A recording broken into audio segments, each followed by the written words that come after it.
En este tercer domingo de Cuaresma, el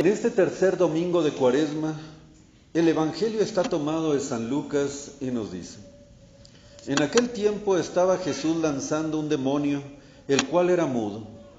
Y así que hubo lanzado el demonio, habló el mudo y se maravillaban las turbas. Mas algunos dijeron: por arte de Belcebú, príncipe de los demonios, expulsa a los demonios. Y otros, para tentarle, le pedían algún prodigio del cielo. Jesús, que veía sus pensamientos, les dijo: todo reino dividido en bandos quedará destruido, y caerá casa sobre casa. Si Satanás está también dividido contra sí mismo, ¿cómo subsistirá su reino? Pues dicen que lanzo a los demonios en virtud de Belcebú. Pero si yo lanzo a los demonios por virtud de Belcebú, sus hijos, ¿por virtud de quién los lanzan? Por lo tanto, ellos mismos serán sus jueces. Mas si con el dedo de Dios lanzo a los demonios, ciertamente el reino de Cristo, de Dios, ha llegado a vosotros.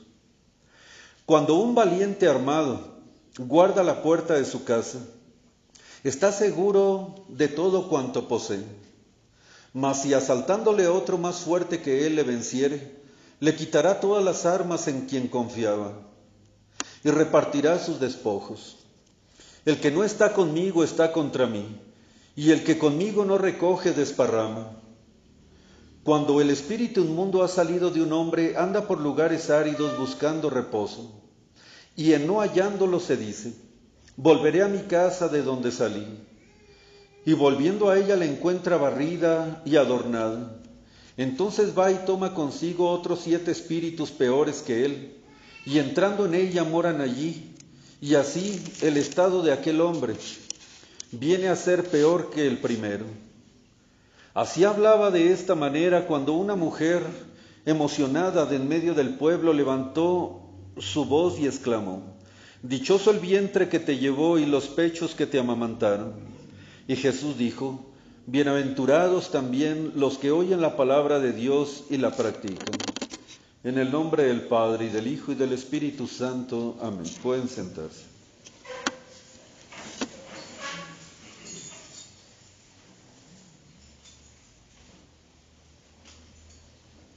Por medio del pecado original, nuestros primeros padres le entregaron la llave voluntariamente al demonio para que guardara la casa del mundo y la casa de nuestras almas. El demonio desde entonces se llamó el príncipe de este mundo. Estaba seguro de todo cuanto él tenía. Era la casa de Dios. Las puertas del cielo estaban cerradas y completamente era suyo el mundo.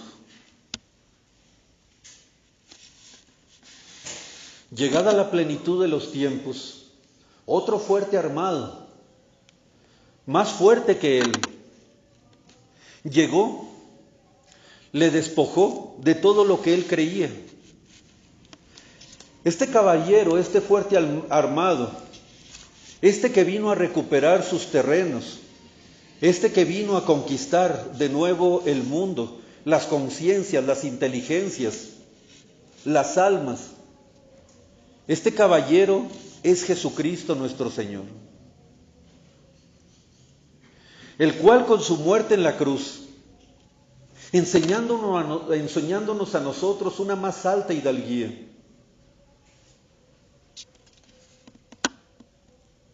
nos enseñó que verdaderamente la fortaleza no reside en el número de ejércitos o en las armas que uno posee. Impaciencia vestra posidebitis animas vestres.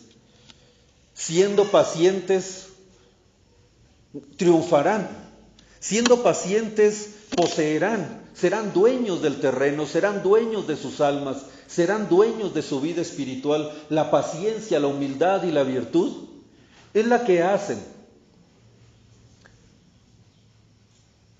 la victoria. Y entonces el demonio se fue. Y entonces el demonio quedó derrotado. tuvo que salir de las almas de los niños en el momento en que estos son bautizados, con el bautismo de nuestro Señor Jesucristo. Se va de las almas de los jóvenes cuando el obispo signa sus frentes con la señal de la cruz y los convierte en soldados de este capitán que es Jesucristo. Se va con su concupiscencia en el momento en que una mujer y un hombre deciden contraer matrimonio y unir sus vidas, unir sus cuerpos con la bendición de Dios frente al altar de Jesucristo nuestro Señor. Se va de los enfermos con todos sus temores, con todas sus desesperaciones, en el momento en que el sacerdote, ungiendo sus sentidos en el nombre de Jesucristo, desaparece con toda su desesperación, trayendo la esperanza. Jesucristo es el armado caballero, más poderoso que aquel otro. Y entonces aquel otro anda por lugares desérticos, no sabe a dónde ir. Quiere regresar a las almas, y busca toda clase de artificios para poder volver a entrar a un alma. Nosotros que lo hemos desechado por medio del bautismo y que lo volvemos a desechar cada vez que nos confesamos y cada vez que comulgamos y cada vez que deseamos transformar nuestra vida, barremos nuestra casa, barremos nuestro interior, barremos nuestra vida, para hacerla más hermosa ante los ojos de Dios. Entonces el demonio va, porque ya no pudo, porque fue destronado, y entonces empieza a buscar secuaces que vengan junto con él a hacerle la segunda, para poder destruir a esa persona que en otro momento lo corrió de su vida, lo corrió de su casa, lo corrió de su alma. Y si la persona acepta esta nueva injerencia por parte del demonio, entonces esta recaída, esta nueva aceptación de aquel que lo esclavizaba, esta nueva aceptación de aquella persona que en otro momento, en un momento de entusiasmo, en un momento de espiritualidad, en un momento de inspiración, corrió, si lo vuelve a aceptar dentro de su casa, entonces pocas posibilidades tendrá de alcanzar la salvación eterna. Esto, queridos fieles, se llama recaída en el pecado. Mientras nuestro Señor Jesucristo, el armado caballero, el más poderoso caballero, estuvo en la penumbra de su vida oculta, Él no tuvo absolutamente ningún enemigo, ni siquiera el mismo demonio, que ni siquiera lo veía como un peligro para él. Sí, cuando se manifestó por medio de los 3 reyes magos y le dijo a Herodes que el rey había nacido, que el poderoso capitán había nacido, que venía a tomar posesión de su tierra, de la tierra que él creó, entonces encontró un enemigo, ¿o no? Lo empezó a perseguir Herodes. Al niño, aún siendo pequeñito, cuando se ocultó, entonces ya no encontró enemigos. Díganme ustedes qué enemigos encontró Jesucristo después de Herodes hasta los 30 años. A ninguno, porque estaba totalmente oculto. Nuestro rey se estaba preparando para la batalla, pero todavía estaba escondido, en la soledad del claustro, en la soledad de la oración, en la soledad de la penitencia. No era enemigo de nadie. Pero cuando se terminó su soledad, cuando se terminó una preparación que más bien era una enseñanza para nosotros que lo que él necesitaba, porque él estaba preparado desde siempre, entonces en el momento en que él empieza a salir y a manifestar y a tomar terreno y posesión de lo que era suyo, que es este mundo y las almas, entonces inmediatamente el tentador se le aparece y lo quiere destruir. Se da cuenta que él puede ser un enemigo peligroso. Lo vence 3 veces, ya lo vimos en el primer domingo de esta cuaresma. Lo venció 3 veces, lo hizo pedazos al demonio y nos llenó a nosotros de orgullo. y nos llenó a nosotros de enseñanzas cómo destruir al enemigo que un día nosotros corrimos por el bautismo y que lo corremos cada vez que nosotros nos confesamos y comulgamos y llevamos una vida buena y una vida santa, una vida limpia, una vida barrida, una casa limpia para Dios nuestro Señor, para que Él tome posesión de ella. Pero ¿qué hace este maldito demonio? Va y toma otros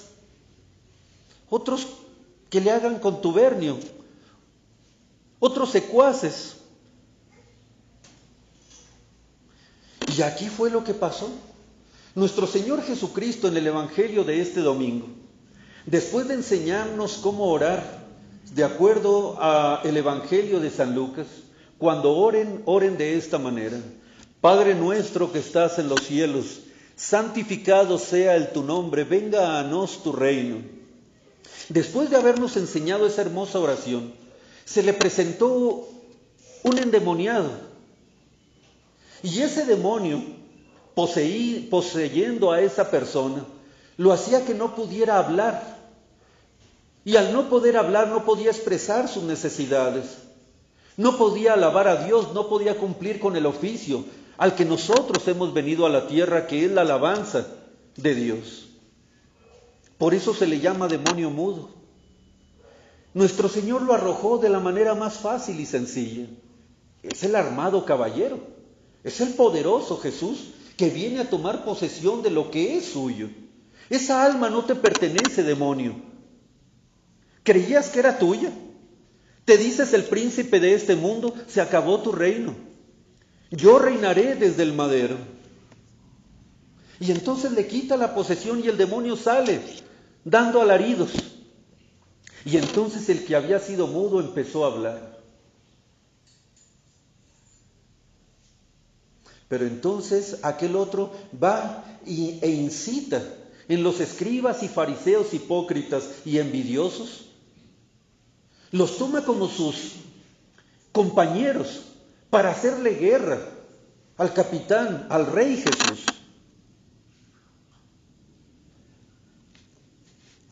Y entonces ellos empiezan a pensar y lo empiezan a calumniar y lo empiezan a querer rebajar y lo empiezan a querer hacer pedazos en cuanto a su honra ante el pueblo, ante la gente, ante todos. Por el poder de Belcebú, príncipe de los demonios, este hombre arroja a los demonios. Envidiosos. Es el demonio el que les está metiendo esas cosas en el corazón. Y se los mete por medio de sus bajas pasiones, por medio de su falta de virtud. Que si ustedes tuvieran los ojos limpios, fariseos hipócritas, fariseos envidiosos, que si ustedes no fueran envidiosos, no fueran hipócritas, no fueran soberbios y orgullosos, podrían ver que no es con el poder de Belcebú, porque el argumento que están poniendo es ridículo. Lo que quieren ustedes es hacerlo sentir mal. Lo que quieren hacerlo ustedes es que él se entristezca, que él sufra. Lo odian y lo quieren hacer sufrir. Y lo van a hacer sufrir. Lo van a hacer sufrir. Ya ven ustedes cómo las peleas contra nuestro Señor van subiendo de tono. Ya verán ustedes lo que le van a decir el próximo domingo. Y ya verán ustedes lo que le dirán dentro de 2 domingos. Y nos acercamos a la cima del Gólgota, en la cual toda su envidia, todo su coraje, atizada por el demonio, se va a ir en contra de él. Si ellos fueran virtuosos, si tuvieran los ojos limpios, si tuvieran sano su corazón, si tuvieran barrida su casa, sabrían que Jesucristo es el Hijo de Dios,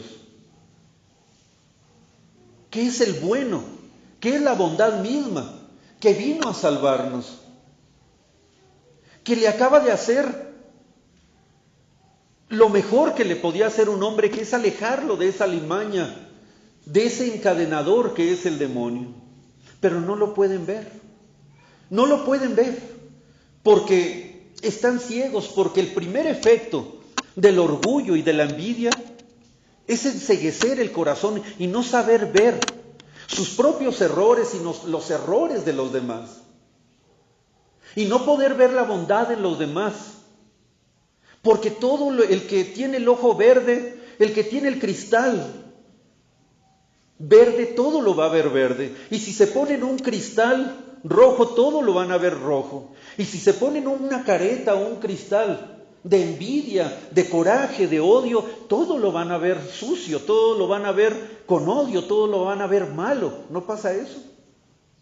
¿Acaso no tenemos un dicho nosotros que el león cree que todos son de su condición? ¿Acaso no tenemos un dicho, también nosotros los católicos, que decimos, guiados por la Escritura, quien tiene el cristal y su mirada limpia, todo lo ve transparente, pero el que tiene su mirada sucia, todo lo ve turbio, todo lo ve malo, todo lo echa a la maldad? Y es lo que hicieron los fariseos. Ellos eran el pueblo elegido. Ellos eran el pueblo escogido, a los principales a los cuales venía a salvar Dios. Pero su orgullo, pero su falta de virtud, hacían que miraran en Jesucristo a su peor enemigo, que vieran en Él a un endemoniado, que vieran en Él a una persona que todo lo hacía mal, cuando en verdad todo lo hacía bien. Sin embargo, Él con su paciencia, sin embargo, Él con su humildad, ganó terreno, queridos fieles. Y Él dijo, todo lo atraeré hacia mí cuando sea levantado de la tierra. Y efectivamente, ellos desahogaron toda su envidia, todo su coraje. ¿Y de qué les sirvió? ¿De qué les sirvió que ahora están condenados? ¿De qué les sirvió la ley de Moisés, que no sirvió ya más para justificarlos? ¿De qué les sirvió haber vivido en los tiempos de Jesucristo, puesto que ahora son el pueblo maldito? El judío errante, el pecador condenado. Y la obra de Jesucristo sigue para adelante siempre. Lo mismo pasa, queridos fieles, en todos los ámbitos en la actualidad. En todos los ámbitos pasa en la actualidad. El demonio trata, en primer lugar, de por sí mismo, hacer caer a las personas buenas. Porque toda persona buena es un peligro para el demonio. Porque le arrebata con su ejemplo, con su oración, con su vida, almas al demonio. Hoy estamos nosotros sufriendo eso en la actualidad. Los verdaderos sacerdotes, los verdaderos obispos, son vilipendiados, son atacados por personas que, al igual que otros fariseos, judíos, que tienen el alma sucia, que tienen el orgullo en su corazón que les impide ver lo bueno que se está haciendo, echan todo a la maldad. Últimamente, se los tengo que decir, queridos fieles, obispos buenos son atacados. ¿Por quién? ¿Por el demonio? Sí, pero de una manera indirecta. Ese demonio que un día fue alejado, o ese demonio que un día fue destrozado por medio de su ordenación sacerdotal, de su consagración episcopal, el demonio va y busca a otros secuaces para que le hagan daño, para que lo traten de destruir. ¿De quién hablo? Hablo del obispo que nos otorgó las sagradas órdenes del episcopado, Monseñor Juan José Schetín. Un buen obispo cuyo pecado para el mundo y para el demonio fue promulgar la única teoría aceptable teológicamente, que es dar una solución a la iglesia, al problema que estamos viviendo en la iglesia, que es proveer de un sumo pontífice a la iglesia que elimine todo error, que nos dé seguridad en el creer, por cuya autoridad prediquemos, porque predicamos con la autoridad de Pedro. Pero la Iglesia Católica tiene la promesa de Dios de tener a un vicario visible. Y no se puede acabar el mundo sin que haya un verdadero papa. ¿Cómo lo va a ver? Él planteó una situación. Se puede elegir un sumo pontífice. Bueno. ¿Qué es lo que le movió a él a hacer esto? Lo que le movió fue su amor a la iglesia. El tratar de buscar una solución. El reunir a todas las ovejas dispersas. El tratar de que todos los obispos se reunieran. De que cada uno no fuera el papa de su propia capilla, sino que todos los obispos se reunieran bajo la cabeza visible. Porque la iglesia no es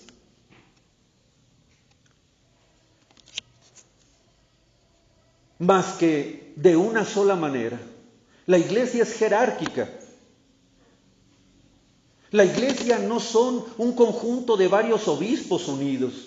La iglesia siempre tiene una cabeza.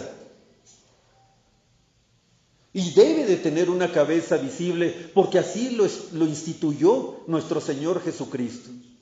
Y para eso se han hecho tantos concilios.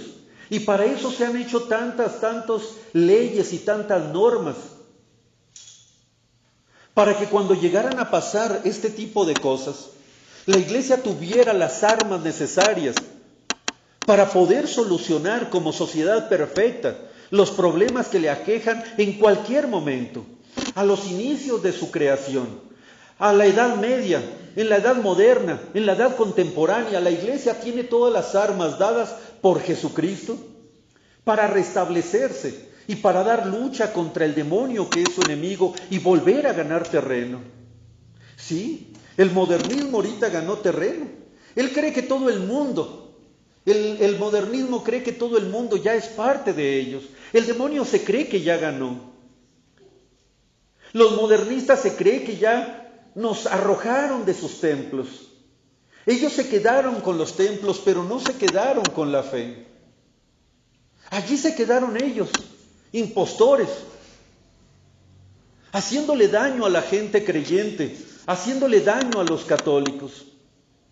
Los pocos católicos verdaderos que quedamos empiezan a ver soluciones como iglesia, no como particulares. Y una de esas soluciones, la que creo yo más acertada, es precisamente la que este buen obispo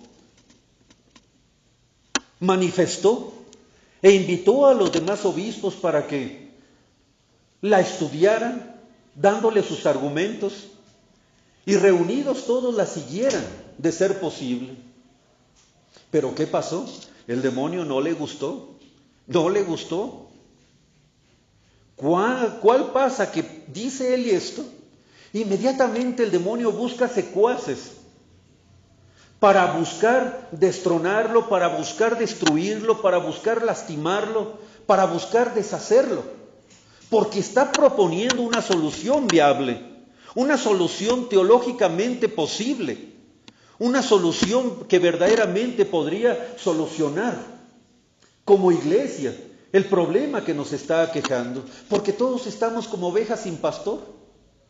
Cada obispo, cada sacerdote se cree dueño de la doctrina y no se acopla a la doctrina, sino que en aras de sus pasiones, con la comezón de sus oídos, hace que la doctrina católica se convierta en su esclava, se convierta en su sierva, y entonces hace cosas malas y adecua a la doctrina, a sus propios pensamientos, a sus propias costumbres, y saca los cánones por acá, y saca la doctrina de la iglesia para acá, para poder justificar sus yerros. Eso no es posible, no debe de ser de esa manera, y es por eso que hay tanta división.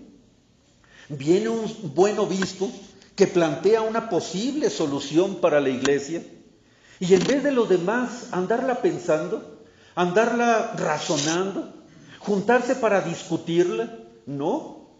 Lo tachan de hereje, lo tachan de anticatólico, lo tachan de tantas cosas.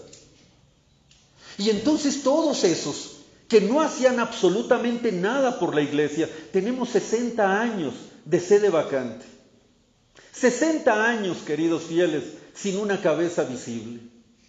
Alguien plantea una solución, ¿y qué hacen los demás?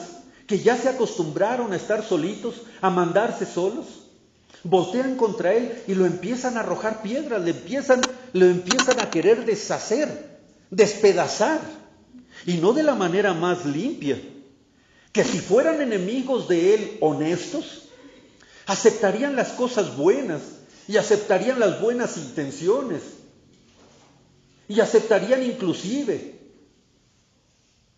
los hierros que como seres humanos todos podemos tener, porque todos podemos pecar y todos podemos errar y todos, ¿quién puede decir que no se puede equivocar? Pero contra este buen obispo, todos absolutamente, empieza un jovencito por allá en un blog a hablar mucho mal, a decirle cosas tan espantosas, al igual que a nuestro Señor Jesucristo le llamaron endemoniado, le llamaron con el nombre de Belcebú. Ahorita lo están viendo ustedes cómo trataron a nuestro Señor Jesucristo. Y era un jovencito que ahorita ya perdió hasta la fe católica y se hizo ortodoxo. Lo secundó otro jovencito por ahí que creía conocer su vida por unos cuantos artículos que había leído. Se creyó teólogo, ya perdió también la fe, se fue con los ortodoxos. Claro, si no aceptan esta doctrina, si no aceptan la necesidad que tenemos de una cabeza visible, pues el único camino que queda es hacernos ortodoxos. Porque los ortodoxos no creen que necesitemos un papa. Los ortodoxos dicen, ¿para qué un papa? No es necesario un papa. Cada obispo sea allá en su capillita, cada uno haga su luchita. Oigan, así no es la Iglesia Católica. ¿O ustedes desde que nacieron han visto a la Iglesia Católica de esa manera? La Iglesia Católica es jerárquica. Hay desde el hostiario, luego viene el lector, y luego viene el exorcista, luego viene el acólito, luego viene el subdiácono, luego viene el diácono, luego viene el sacerdote, y por encima de los sacerdotes están los obispos, y por encima de los obispos está el papa. Así de sencillo. La iglesia no es una comuna. La iglesia no es democrática. La iglesia es jerárquica. Y se requiere de una cabeza visible. Eso cualquier persona que haya estudiado tantita teología lo debe de entender. Entonces aquellos que no creen en esta teoría, o tienen nada más dos opciones. O Jesucristo no hizo una iglesia perfecta, hizo una iglesia incompleta, hizo una iglesia que no se puede regenerar sola, y entonces caeríamos en un terrible drama y en una terrible herejía de que la iglesia no es entonces una sociedad perfecta y que Jesucristo no hizo algo perfecto y que Jesucristo no tuvo visión para ver lo que había de pasar en el futuro en el cual estamos viviendo y que no había solución a ese problema. Entonces los primeros están ante esa opción, en estar en una iglesia imperfecta, en un Cristo que no tuvo visión, en un Cristo que se equivocó. O segundo, tienen entonces que aceptar una iglesia derrotada, un Cristo derrotado, ¿o no? Un Cristo derrotado, una iglesia a la cual ya le ganó el modernismo, a la cual ya le ganó la herejía, a la cual ya le ganó el demonio. Y entonces, ¿qué estamos haciendo aquí, queridos fieles? Yo tengo la firme convicción de que la Iglesia Católica, Apostólica y Romana es la única verdadera. Y es una iglesia jerárquica. Y que es una iglesia gloriosa. Que sí va a tener su Viernes Santo, su primera caída, su segunda caída, su tercera caída, porque la iglesia es el cuerpo místico de Cristo. Es verdad. Y va a llegar un momento en que ni siquiera esto nos permitan tener, porque el demonio va a agarrar más fuerza. Va a llegar un momento en que a los verdaderos católicos, a los que adoren a Jesucristo en espíritu y en verdad, sean perseguidos como los enemigos del Estado, como los enemigos de la humanidad. Y esto que ahorita tenemos, aunque es poco y tenemos, ni siquiera nos van a permitir tenerlo. Vamos a llegar a un viernes negro, a un Viernes Santo, a un lugar donde digan, ¿y ahora dónde hay sacerdotes? ¿Ahora dónde voy a ir a bautizar a mis hijos? Ya no hay ningún obispo, porque hay países ya que no tienen obispos católicos, que ya perdieron la fe. Es más, hay países que no tienen ni siquiera a veces verdaderos sacerdotes católicos. Ya estamos alcanzando el futuro, ya estamos alcanzando las profecías. Ya viene el Viernes Negro, el Viernes Santo de la iglesia. Entonces estamos ante una iglesia derrotada. Entonces, queridos fieles, cuando ustedes ven a Jesucristo en su tercera caída y que lo ven que la cruz que venía cargando cayó encima de él, ¿vieron eso? Que cayó por encima de él y pensamos que ya no se iba a levantar. ¿Quién se puede levantar? Está todo llagado. Le quebraron los dientes de una bofetada. Su hombro está dislocado. Sus carnes hechas pedazos. Sus costillas abiertas. Con una terrible sed. No hay en él ni parecer ni hermosura. Háblese de la iglesia. No hay en ella parecer ni hermosura. ¿Dónde están las hermosas catedrales? ¿Dónde están las hermosas misas? Las misas pontificales, las misas papales, allá en el Vaticano. ¿Dónde está la gloria de la iglesia? Ahora tenemos que celebrar misas en capillitas, en casas, en patios. Va a llegar un momento en que ni eso tengamos nosotros permiso para celebrar las misas. No hay en ella, así como no lo hubo en él, ni parecer ni hermosura. ¿Y ustedes creen que Cristo está derrotado, como dijo Bergoglio?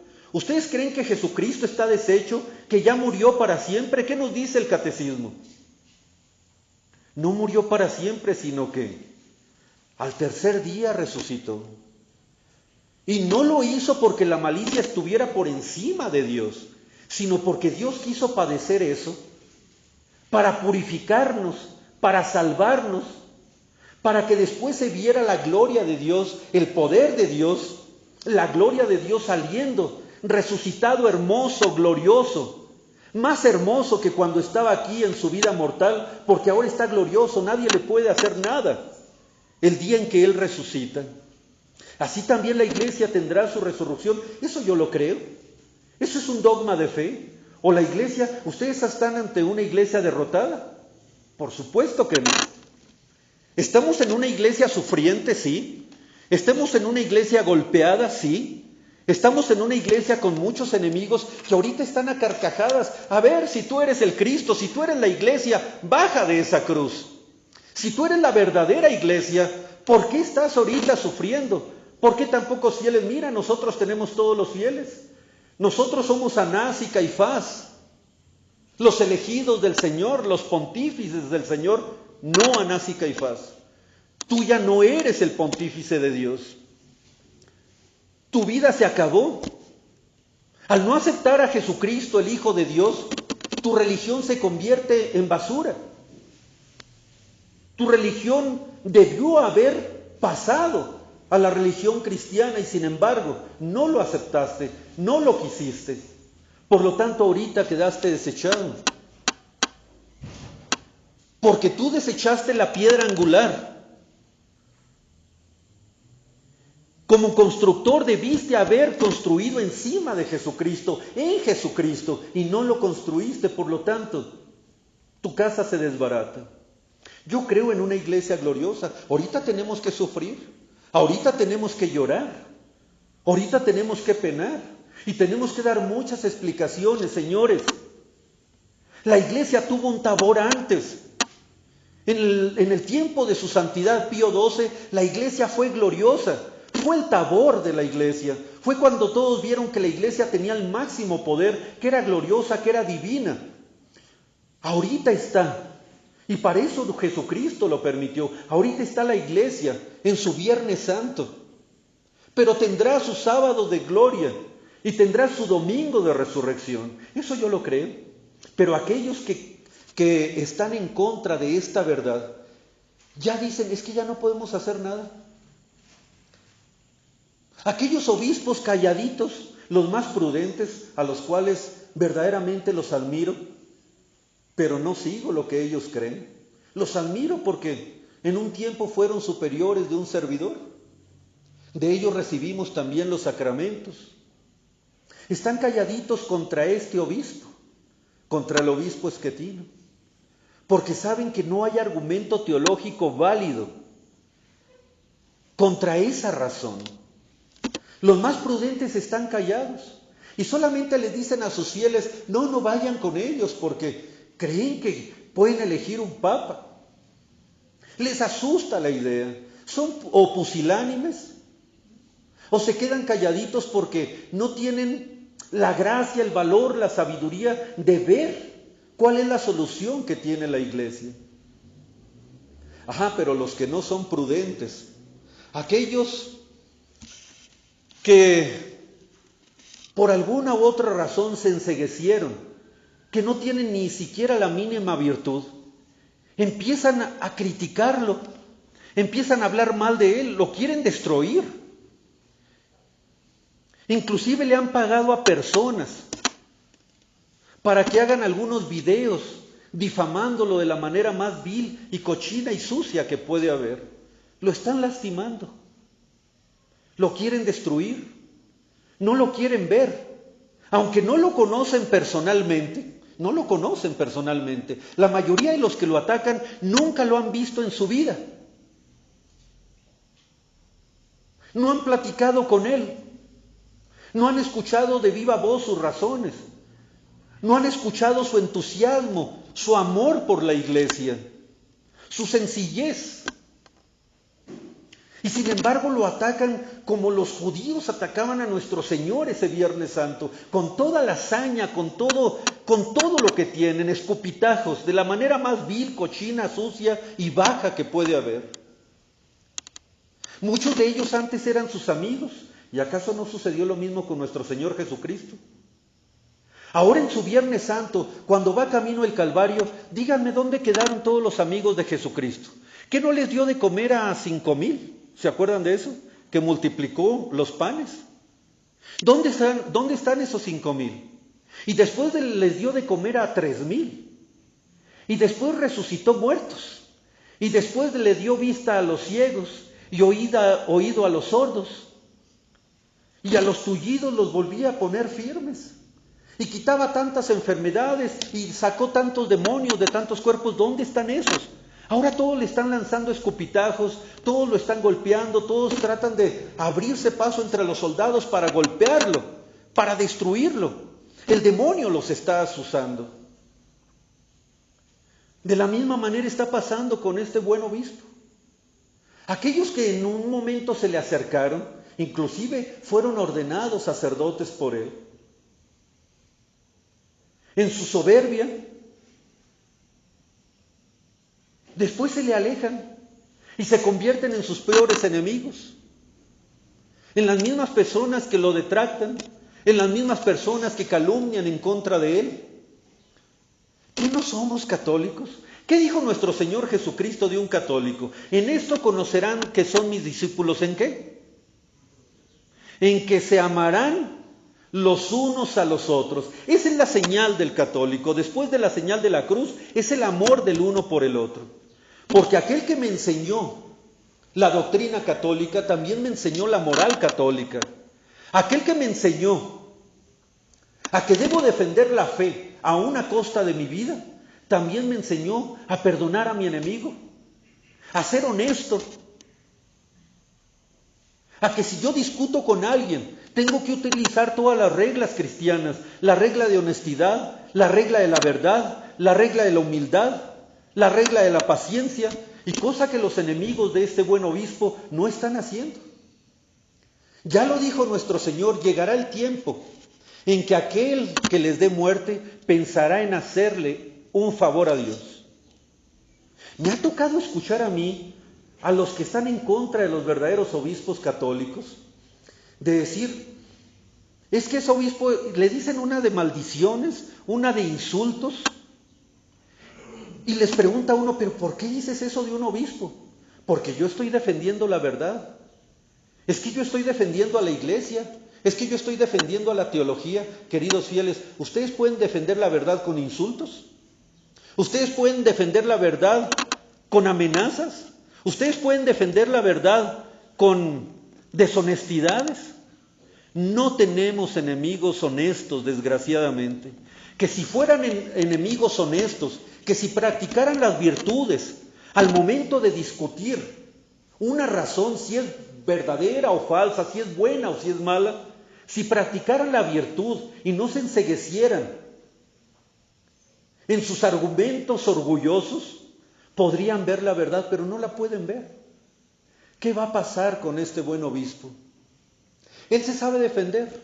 Esto lo que estoy diciendo yo no es una defensa, es simplemente lo que pasa por mi corazón. Me pasa tristeza, no por este obispo. El señor obispo Juan José Schettino, no tengo tristeza por él. Me da envidia él, de la buena, porque está ganando unos méritos increíbles. No se imagina los méritos que está ganando. Ya decía un santo obispo antes, que si él de repente despertara, ¿se acuerdan que les platiqué esto? Que si él de repente despertara y que muchas iglesias se dijeran que era la iglesia de Jesucristo, ¿cuál sería la nota que él buscaría para reconocer a la verdadera iglesia de Cristo?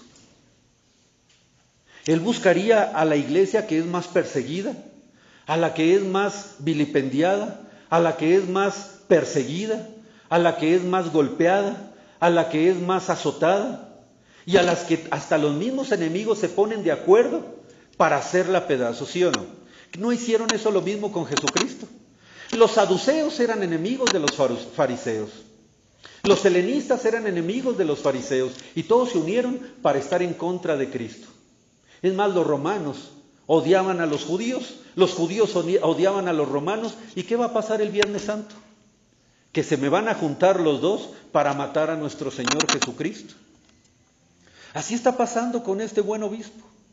No siento tristeza por él. Él está ganando unos méritos increíbles. Y entre más lo ataquen, más se afianza en la verdad. Más descubrimos que él tiene esa verdad. Me da tristeza por los demás. Que siendo sacerdotes verdaderos, que siendo ministros de Cristo, que se dicen y que dan sermones de cómo deben de ser sus fieles, de cómo deben de actuar, que deben de ser humildes, puros, castos, honestos y demás, ¿con qué cara predican ellos después? Cuando por otro lado en sus redes sociales, en sus blogs, empiezan a atacar a una persona de la manera más infame, con mentiras inclusive, ellos sabiendo que están diciendo mentiras.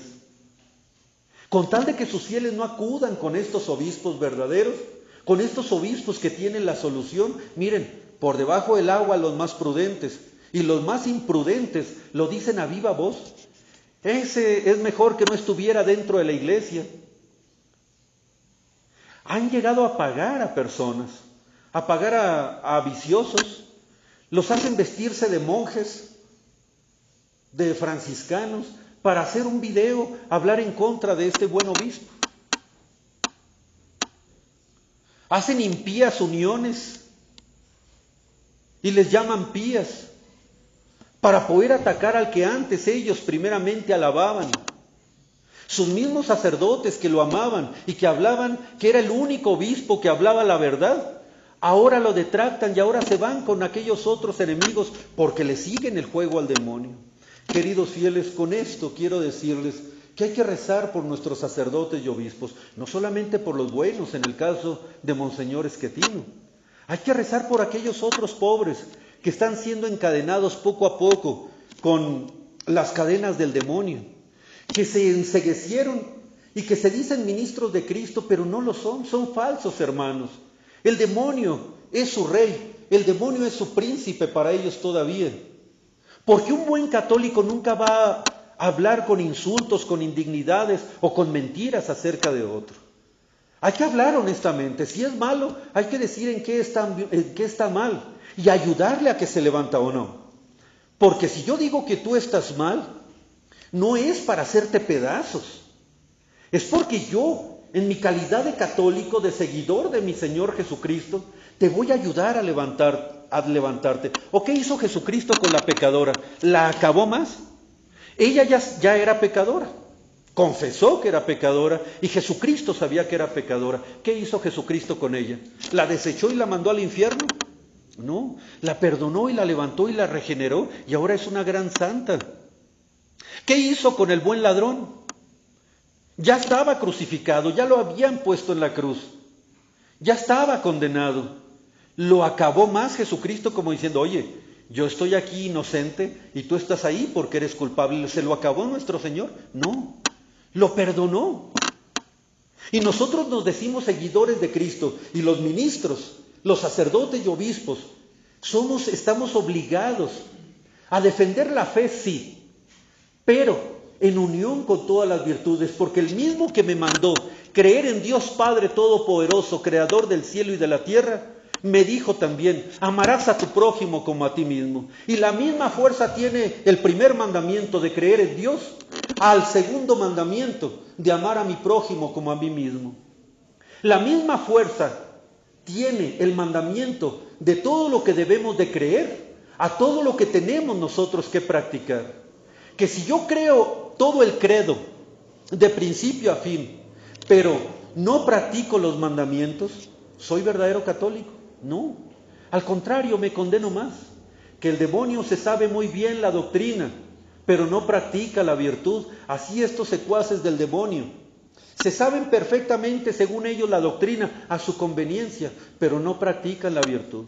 Y la primera virtud, la virtud más hermosa que un católico debe de practicar, y más un ministro de Dios, es la caridad.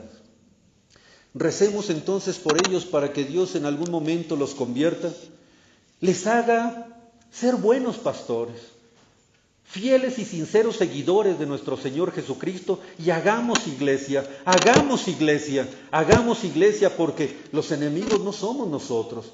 El enemigo es la herejía, el enemigo es el pecado, el enemigo es el demonio. Esos son los enemigos verdaderos. Recemos por Monseñor Esquetino para que se siga manteniendo como lo ha hecho hasta ahorita, con valor, con valentía, con fe. Recen por este obispo, que tantos defectos tiene, pero que ama a Dios con toda su alma. Y recen por aquellos obispos y sacerdotes que, negando las virtudes cristianas, se atreven a conculcar los valores que debe tener un caballero de Dios, que es el sacerdote católico. En el nombre del Padre,